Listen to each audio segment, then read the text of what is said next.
So it has been confirmed in an interview that Sega may be considering including NFTs and cloud streaming in the future of their video games. One of those, myself and the video game community simply don't want in our games. And the second could be amazing if implemented properly. However, what we've seen in the past is that in practice, the realistic performance isn't quite as ambitious as the vision.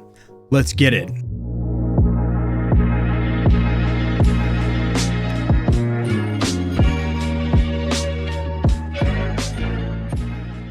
Alrighty, Stallions and Stallionettes, welcome to the Gamer Heaven. I'm your host, AK40 Kevin. I have a couple of articles pulled up that will be cited or sourced down there in the description below. And this is regarding an interview with a Sega representative that blatantly said, yes, we are considering putting NFTs into our games. For those of you that don't know, NFTs are all over the place right now, including finagling their way into the gaming industry. They are a piece of digital media, generally pictures, and while you could right-click and save as a JPEG, technically you would be in trademark violation because the owner of that NFT legally owns that picture to plaster it on t-shirts and sell them, or use it as a wallpaper, or whatever they want to do with it. Now, other video game development houses such as Ubisoft have also tried in the past to utilize NFTs to integrate them into their games, and it didn't work out well, and I do not foresee it working well for Sega either. So NFTs and cloud gaming are part of what is called super game projects, confirming that it will be more than one game, and some of them could be involved in streaming and cloud gaming. According to Sega Executive Vice President, I'm not going to attempt it. You know what? Yes, I will. Suji Utsumi. I think I nailed that first try. Super game refers to more than one game, and it will be a sort of banner that some future releases will be developed under. So a major subset, a major division or department of games over there at Sega. Super games will be AAA titles that will cross over Sega's comprehensive range of technologies and will be part of a bigger 5-year plan. So as it is part of a 5-year plan, a lot of these ideas will take a long time to implement. So if they are going to put NFTs in their games, it will probably take several years. Just like cloud gaming, as we've seen, can't perform as intended for probably a couple more years. The technology simply isn't where it needs to be. It's getting better, but we've seen firsthand with things like Google Stadia, Amazon Luna, Nvidia GeForce Experience Now, and several others that cloud gaming isn't the Netflix of gaming that we all thought it was, where you just carelessly browse through an endless library of content, see a thumbnail you like, click on it, and you're playing that game instantly. Doesn't work like that. There's a ton of input delay on your games because it has to go up to their servers and then back down to your device. You still need to buy proprietary hardware, whether that's some kind of a hub or you still need to have a physical controller to Bluetooth or wirelessly connect to your TV. Performance is generally the same as a low-end console such as an original Xbox One or PS4, and most importantly, you have to have lickety-split internet that is also consistent, which a lot of people simply do not have. Now, this sounds like a very woke vision. One of his quotes here is, "I think there will be great potential in the relationship between people who play and watch games. We are thinking of creating new entertainment within these possibilities." So they are referring to game streaming on things like Twitch, Facebook Gaming, and YouTube Live, and how to integrate that into games. But that's not enough. They need to pump some NFTs in here as well. Masayoshi Kikuchi explained during part of his interview that yes, in some of these super games, they could feature NFTs. It is a natural extension for the future of gaming that it will expand to involve new areas such as cloud gaming and NFTs. We are developing super game from the perspective of how far different games can connect with each other. So that's a huge trend right now, is that all of these companies such as Facebook, which is already a very intrusive social media platform, is now expanding into what is called the metaverse, simply rebranding themselves as Meta. And everything wants to be all-inclusive and take tidbits of other pieces of media and put them all together. So instead of being able to play a video game like the good old-fashioned days where you just slap in a cartridge or CD, or shoot, even what we have right now where you're downloading a digital copy, granted you don't actually have ownership of anything, you can't resell a digital game, but at least it works, unlike cloud gaming 90% of the time. I know there's going to be somebody in the comment section that's like, well, Kevin, I have a Google Stadia and it works great.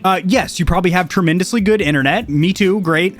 But a lot of people do not. Even if you have fast internet, you are going to run into a lot of issues that you do not get when you are running your games on native hardware. And that's just a fact. But now these games want to expand into live streaming games, and they want to expand into the music industry, and they want to expand into ebooks on your Kindle reader, and they want to expand into your social media. You just busted a 360 no-scope, slide canceled, tomahawk throwing, frag smacking deluxe kill? It didn't happen unless you share that to your Instagram story. Nobody's gonna believe that you are a sheer gaming specimen, a snap-aiming stallion, unless you put a 30-second clip on TikTok with a banger of a soundtrack. And don't get me wrong, I'm not social media bashing. I am on most of these platforms to grow grow the brand, but I clearly see that video games are less of just an enjoyable experience and more so a social connection now. Many consider NFT/blockchain technology to be a giant scam filled with grifters and con artists looking to make a quick buck before the bubble bursts. Yes, many people consider it that because that is what we've seen time and time again. Now, reputable cryptocurrencies make sense. Things like Bitcoin and Ethereum, they have a business model that makes sense as to why they are a functional type of digital currency that solves a problem. For example, instant international transactions with minimal or no fees. Or if you're trying to buy something that you don't want known, maybe you're doing some nefarious stuff, maybe you're doing a little bit of shopping on the gray market, I don't know. A lot of cryptocurrencies are designed from the ground up with anonymity as key, meaning they are virtually untraceable in comparison to paper money. But things like NFTs and some of these whack startup cryptos that are designed in somebody's basement are a complete and utter scam. And they do a little pump and dump and then pull the rug out from under you. 2 or 3 people financially benefit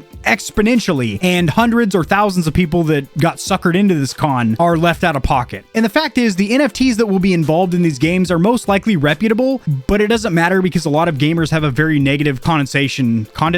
That's water. Condensation? You know the word that I'm looking for. Have a very negative outlook of NFTs because of what we've seen. There are also problems with how blockchain technologies can lead to more e-waste as well as accelerated global warming, waste electricity, and make it harder for folks to find and buy specific computer parts like graphics cards, GPUs. And again, the major reputable cryptocurrencies out there use a lot of alternative fuels, whether it's wind propulsion, a freshwater stream with one of those little paddles that generate electricity, a farm with solar panels. But these janky little cryptocurrencies sure as hell do not. And we all know what they're talking about down here, the fact that it's hard as hell to get yourself a 30 series graphics card, because not only do you have scalpers running their bots and scripts, we see that with the consoles, but then you also have miners on top of that want to scoop up dozens of these cards at once just to slap them in an open air chassis and start themselves a little mining farm. We've already seen examples of companies like Ubisoft try and then quickly fail to integrate NFTs into their existing games. Yes, and I don't think it's going to be any different with Sega, to be 100% honest. Likewise, even the so-called success stories tend to end in giant losses and embarrassing blunders. For example, one hacker drained over 600 million from Axie Infinity due to a security exploit. Yet, because there's money to be made, big game companies will continue to push forward, even blaming their fans for not getting into NFTs, while continuing to ignore all the criticism and backlash in the name of making a few quick bucks. This is the word of the journalist over there at Kotaku, and I do strongly agree. NFTs in video games. I hate to sound like a boomer, but I just don't want them. I mean, I got me a little crypto hard wallet over here, little Ledger Nano S, with some reputable cryptocurrencies from when I used to mine back when it was actually profitable. And because I'm somewhat decently versed and knowledgeable in the realm or world of digital currencies, cryptocurrencies, I'm able to see that the majority of these small startup cryptos as well as NFTs are sheer and utter bullshit and don't belong in our video games. If you enjoyed the video, liking it helps it to get seen by more gamers. This information will reach and assist them as well, which in turn helps me grow this little channel, which I do greatly appreciate. Subscribe for more content like this. I cover news in the gaming community and industry, tutorials helping you get set up streaming and YouTubing, as well as honest gaming product reviews, keyboards, mice, headsets, controllers, mics, chairs, etc. There are some hefty exclusive discount codes found only in the description of my videos and only for the audience here at Gamer Heaven. Check out Into the AM for some of the sickest looking and most comfortable cloth to ever grace my gaming giblets. If you don't want to be scorching your corneas with harmful blue light, check out Gamer Advantage, the only blue light glasses on the market that look sexy and actually work. If you're looking for a custom controller that'll blow the competition's tits back, AIM definitively has the best bang for buck or price to performance when it comes to Xbox, PlayStation, and Switch controllers. Nope, they don't do Switch,